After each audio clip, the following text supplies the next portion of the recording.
Hi friends, எல்லாரும் எப்படி நல்லா இருக்கீங்களா? குவைத்தில் வேலை பார்க்கக்கூடிய தொழிலாளர்களுக்கான மகிழ்ச்சியான செய்தி ஒன்று வந்திருக்குது. போனஸ் கட்டாயமாக கொடுக்கணும்னு வந்து சொல்லியிருக்கிறாங்க. ஏன் இந்த புதிய சட்டத்தை வந்து கொண்டு வந்திருக்கிறாங்க, முன்னாடி எப்படி இருந்துச்சு, இனிமேல் எப்படி இருக்க போகுது, எண்ட் ஆஃப் சர்வீஸ் பெனிஃபிட்னா என்ன, யாருக்கு எவ்வளவு கிடைக்கும், கம்பெனி ஒரு வேளை உங்களுக்கு கொடுக்கலன்னா நீங்கள் எங்கே போய் கம்ப்ளைண்ட் கொடுக்கணும். இந்த வீடியோ குவைத்தில் வேலை பார்க்கக்கூடிய தொழிலாளர்களுக்கான போனஸை பற்றி சொல்ல போகுது. அதனால் இதை பார்க்கக்கூடிய வியூவர்ஸ் நீங்கள் பார்க்குறது மட்டும் இல்லாமல் நம்மளோட ஃப்ரெண்ட்ஸ் அண்ட் ஃபேமிலிக்கும் வீடியோவை ஷேர் செஞ்சு விட்டுட்டு முக்கியமான தகவல்களை உங்கள் கிட்ட கொண்டு வந்து சேர்க்குற என்னைய சப்ஸ்கிரைப் பண்ண மறந்துடாதீங்க. இப்போ வாங்க குவைத்தோட மிக முக்கியமான நியூஸை பார்த்தலாம். நான் உங்கள் ஏகே தமிழா 360 குவைத். ஃபர்ஸ்ட் இந்த எண்ட் ஆஃப் சர்வீஸ் பெனிஃபிட் என்னன்னு பார்த்தீங்கன்னா, உதாரணத்துக்கு நீங்கள் குவைத்தில் ஒரு கம்பெனியில் லேபராக ஒர்க் பண்ணுறீங்க. அந்த கம்பெனியை விட்டு நீங்கள் வெளியேறும்போது உங்களுக்கு கொடுக்க வேண்டிய பணம் தான் இந்த எண்ட் ஆஃப் சர்வீஸ் பெனிஃபிட். இதை வந்து கிராடுவிட்டி இல்லைன்னா போனஸ்னு கூட வந்து சொல்லுவாங்க. முன்னாடி இது எப்படி இருந்துச்சுன்னு சொல்லிட்டு பார்த்தீங்கன்னா, ஒரு சில கம்பெனிகள்ல எல்லாம் முழு பணத்தை கொடுக்காமலும், சில கம்பெனிகளில் கேஸாக கொடுத்து ப்ரூஃப் இல்லாமலும் ஆக்கியிருக்காங்க.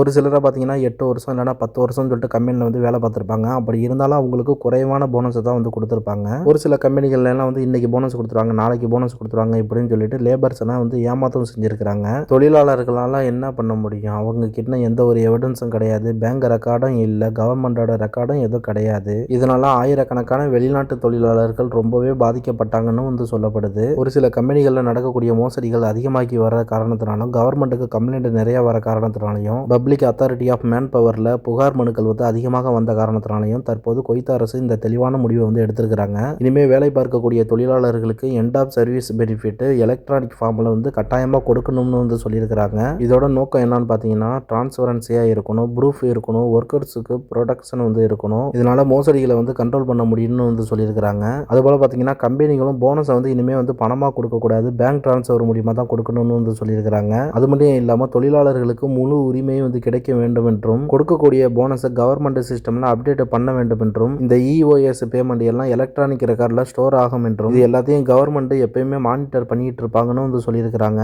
ஒருவேளை கம்பெனிகள் இந்த சட்டத்தை ஃபாலோ பண்ணாத பட்சத்தில் கம்பெனிகளுக்கு ஹெவியா ஃபைன் போறது மட்டும் இல்லாம லீகலான ஆக்ஷன் வந்து எடுப்பாங்க. இதனால கம்பெனியோட லைசன்ஸுக்கு ப்ராப்ளம் வர்றதுக்கு கூட சான்சஸ் வந்து அதிகமாக வந்து இருக்கு. இந்த எண்ட் ஆஃப் சர்வீஸ் பெனிஃபிட் யாருக்கெல்லாம் கிடைக்கும்னு பார்த்தீங்கன்னா, நீங்க கம்பெனியில் 1 வருஷம் வேலை செஞ்சாலும் சரி, இல்லை 10 வருஷம் வேலை செஞ்சாலும் சரி, உங்களுக்கு உண்டான போனஸ் வந்து கட்டாயமாக கிடைக்கணும். இதில் வந்து 2 வகையான சிஸ்டம் இருக்குது. இதில் இயர்லி போனஸ் சிஸ்டம், இன்னொன்று பார்த்தீங்கன்னா எக்ஸிட் டைம் போனஸ் சிஸ்டம். நீங்கள் எந்த சிஸ்டமில் இருக்கீங்க அப்படிங்கிறத உங்களோட ஹெச்ஆர் கிட்ட கேட்டு தெரிஞ்சுக்குங்க. நீங்கள் வேலை பார்க்கக்கூடிய கம்பெனி உங்களுக்கு போனஸ் கொடுக்குறாங்க, அதை ரொம்ப கம்மியாக கொடுக்குறாங்க அப்படிங்கிற பட்சத்தில் நீங்கள் அதை கையில் வந்து வாங்கிக்காதீங்க. Public authority of man power கிட்ட போய் கம்ப்ளைண்ட் வந்து கொடுங்க. அவங்க உங்களுடைய பேங்க் ரெக்கார்டு எல்லாத்தையும் செக் பண்ணிட்டு உங்களுடைய அமௌண்ட் உங்களுக்கு வர்றதுக்கு ரொம்ப ஹெல்ப் பண்ணுவாங்க. இந்த தகவலை இங்கே கம்பெனியில் வேலை பார்க்கக்கூடிய நம்ம நண்பர்களுக்கு கட்டாயமாக ஷேர் செஞ்சு விடுங்க.